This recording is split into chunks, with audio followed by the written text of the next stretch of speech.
grateful for caffeine. Kind of goes hand in hand with that espresso shot.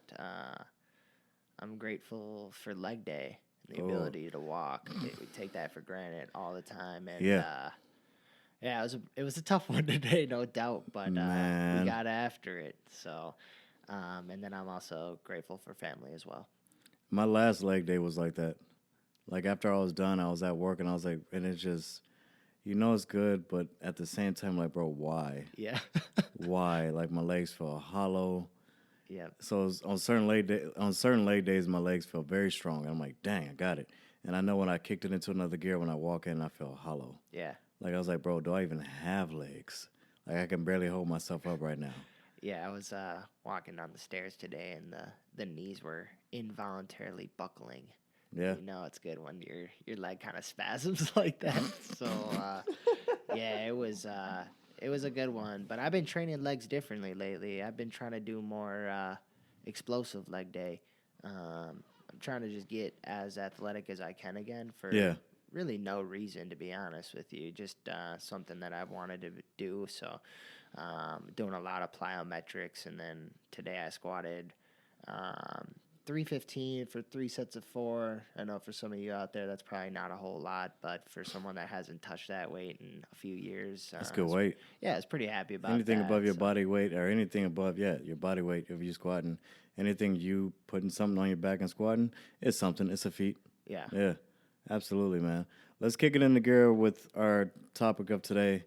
And our topic of today is relationship with family. Relationships with family.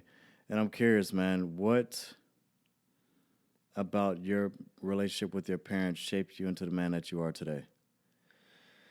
Yeah. To kind of answer that question, I feel I have to kind of talk about my mom and my dad separately. Go for it. I am listening. So I think my mom instilled a lot of great values into me. She was a very caring and loving woman. Yeah. Still is. She did a lot for me growing up.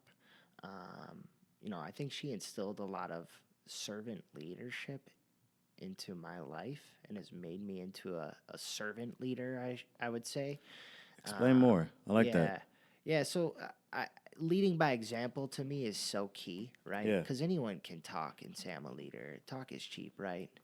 But to Very go cheap. out and actually do that action and serve others, not our football coach used to say, ask not.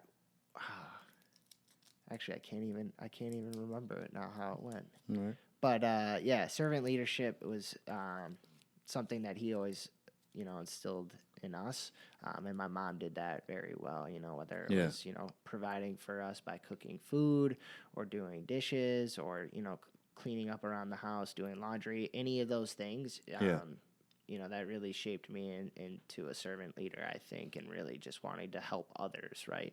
Yeah. My dad was definitely, my role model growing up. Yeah. So I tried to emulate him as much as I could. He's very hardworking, very, very good at communicating. Very good at communicating. He can meet somebody new for the first time and talk to them super easily. So I think that our relationship, he really helped me. With communication, and then back to that, leadership and just being, a man and being hardworking. So, I'm really thankful for both of them, definitely. I'm curious. You said the harder your mother. What age did you recognize that at, or what age did she start that at? To hear somebody speak like that is pretty amazing, man. I kid you not. Yeah, I want to say, like, she's been doing it my entire life, right? She's been a fantastic mother my entire life, really. Yeah. I think I really started to appreciate it probably, I would say, in high school. I mean, that may sound bad, but I think when you're young like that, you take for granted certain things, and you don't really appreciate those kind of things, right? And then in high school, that's when I really started to realize that she was just trying to do her best for me and to raise me into the man that I am today, which is super important as a parent with your child especially. But no, she's been great. and still is to this day. She still helps me out with anything whenever I call her, whenever I need her. So it's amazing. That's strong. Yeah. And that carries as you see. What's the difference? What's the difference with your relationship with your mother not between then versus now? I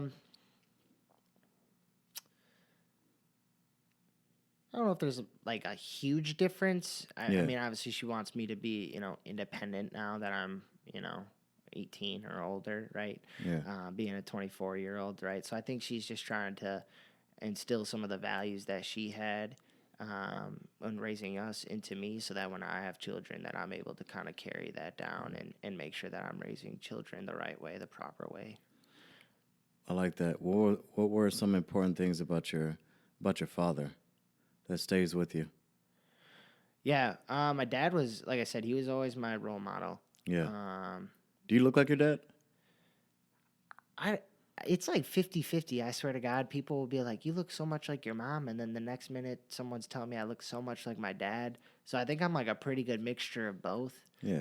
And then my sister is kind of just the oddball out of the group. She doesn't really look like either one or even like me, really. And your relationship with your sister has grown tremendously, correct? Oh, yeah. Yes. If we You don't, talk great about her. It's nice. Yeah, if you don't mind, I want to go into detail. Nah, go on into that. detail, Okay, bro. yeah. So growing up, me and my sister, we were always like that. That sister brother. Hey, wait. combo. I'm sorry to interrupt. What's the age gap between you two? She is 26.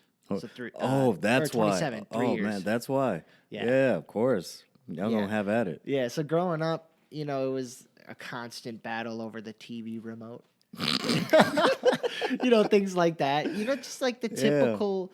You hated each other growing up for whatever reason, right? It could be something so simple.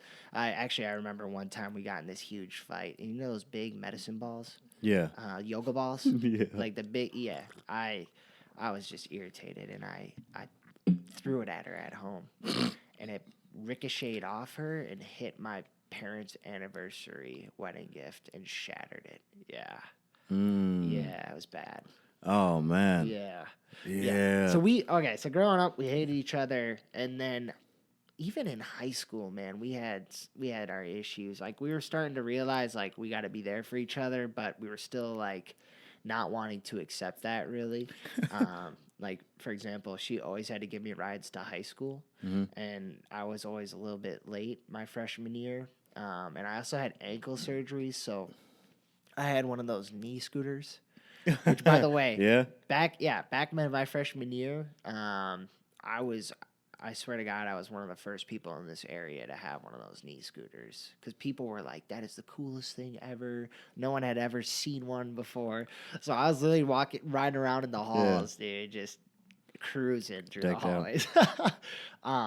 So it was just a hassle for her having to put that